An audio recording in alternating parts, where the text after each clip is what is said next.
আবারও বেলডাঙ্গা থানায় আগ্নেয়াস্ত্র সহ গ্রেপ্তার এক ব্যক্তি। ধৃত ব্যক্তির নাম মোবারক শেখ, বয়স আনুমানিক 24 বছর, বাড়ি বেলডাঙ্গা থানার কালীতলা শেখপাড়া।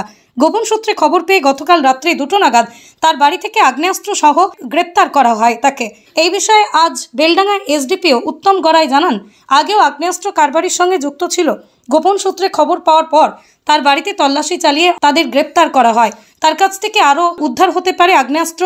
তদন্তের জন্য 10 দিনের পুলিশ হেফাজতে চেয়ে বহরমপুর কোর্টে পাঠানো হবে বলেই জানান। গত রাতে আমাদের বেলডাঙ্গা থানা সাব ইন্সপেক্টর বাপি দত্ত ওর কাছে একটা ইনফরমেশনের উপর বেস করে যেটা বেলডাঙ্গা কালীতলা থেকে একজনকে অ্যারেস্ট করা হয়। তার কাছ থেকে 2টি ওয়ান শাটার এবং 4 রাউন্ড অ্যামুনিশন পাওয়া গেছে। ওর নাম হচ্ছে মুসারিন শেখ, মোবারক শেখ এলাইস হোসেন। ওর বাড়ি হচ্ছে কালীতলা। আগে বেসিক্যালি রেজিনগর থানাতে কাশীপুর অঞ্চলে থাকতো, কিন্তু কিছু বছর ধরে এখানে উঠে এসে এখানে বাস করছে এবং আমাদের কাছে আরও যে খবর আছে ওর কাছে আরও কিছু আর্মস থাকতে পারে। তাই আজকে আমরা অস্ত্র আইনে মামলা রিজু করা হয়েছে এবং ওকে রিমান্ডে নিয়ে আসা হবে। 10 দিনের পিসি প্লেয়ার দেওয়া হবে, লার্নেড কোর্ট যেটা অ্যালাউ করবে। এই যে একের পর এক অস্ত্র উদ্ধার করছেন, এটা কি বলবেন? বিগত দিনেও আপনাদের চ্যানেলের মাধ্যমে আমি বলেছিলাম যে আপনারা দেখেছেন রিসেন্ট লাস্ট 2-3 মাসে আমাদের এখানে অনেক আর্মস, অ্যামুনিশন, এছাড়া এক্সপ্লোসিভ যেটা বেসিক্যালি সকেট বোম আমরা অনেকগুলো রিকভার করেছি। আগেও আমি বলেছি যে যাদের কাছে আর্মস আছে তাদেরকে আমরা অ্যারেস্ট করবোই, যেখান থেকেও আমরা খুঁজে বার করবো। একটাই কথা বলবো, আর্মস বা সকেট বা বোম এসবের দিন চলে গেছে। কি কারণে এই আর্মস রেখেছিল কি বলবেন উনি? এই বেসিক্যালি আগে যেটা আমরা খবর পেয়েছি, আগেও আর্মসের নিয়ে ব্যবসা করতো এবং বিগত রেজিনগর থানাতে এর নামে মেবি কেস আছে।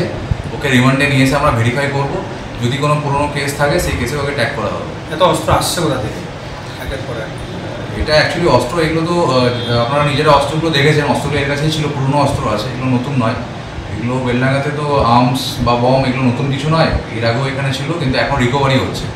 এটাই হচ্ছে পুলিশিং, প্রপার পুলিশিং হচ্ছে। পুলিশিংয়ের মাধ্যমে যাদের কাছে আর্মস আছে তাদেরকে অ্যারেস্ট করা হচ্ছে এবং আর্মসগুলো রিকভারি করা হচ্ছে। এর আগে যাদের সাথে উদ্ধার হয়েছিল তার সাথে কোনো লিঙ্ক আছে?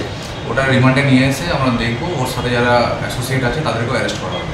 এই যে 26-এ যে ভোট আছে তার আগে কি এরকম একটা কোনো ইয়ে হচ্ছে মনে হচ্ছে? না, ভোটের ব্যাপার না, এটা আমাদের বেসিক যে পুলিশিং যেটা হয়। আপনারা জানেন আমাদের মুর্শিদাবাদ ডিস্ট্রিক্ট পুলিশ আমাদের এসপি সাহেব জয়েন করার পরে বিভিন্ন, শুধু আমাদের বেলডাঙ্গা থানা নয়, জেলার যে 23টা থানা আছে 23টা থানা জুড়ে প্রচুর আর্মস অ্যামুনিশন রিকভারি হয়েছে। আমাদেরও সেরকম ইনস্ট্রাকশন আছে। আমরাও আমাদের ডাউন দ্য লাইন যারা থানার ফোর্স অফিসার আছে প্রত্যেকেই আমরা অ্যাক্টিভ আছি। যেখানেই যা ক্রিমিনাল অ্যাক্টিভিটি হবে বা অ্যান্টি সোশ্যাল এলিমেন্ট থাকবে তাদেরকে আমরা অ্যারেস্ট করবো এবং যথাযথ আইনত যা ব্যবস্থা নেয় সেগুলো নেওয়া হবে।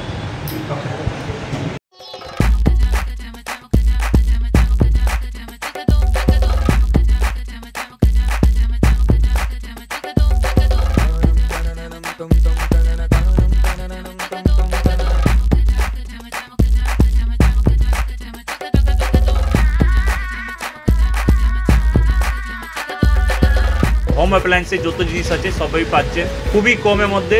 এখন 60% অফ চলছে। নয়ারটি গৌরীপুর চৌমাথা এটা পড়ছে, কেসি লাইট হাউস আছে।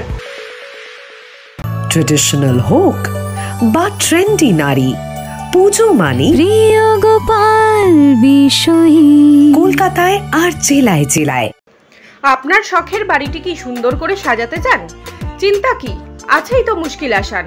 বাড়ি সুন্দর করে সাজাতে হলে প্রয়োজন টাইলস, আর টাইলস মানেই নির্ভরযোগ্য একটি নাম, যোগেন্দ্র সিং গ্রানিটো। নমস্কার, আপতাক নিউজের সব দর্শকজনকে আমরা নমস্কার জানাই। আমাদের স্টোরের প্রতিষ্ঠানের নাম হলো যোগেন্দ্র সিং গ্রানিটো।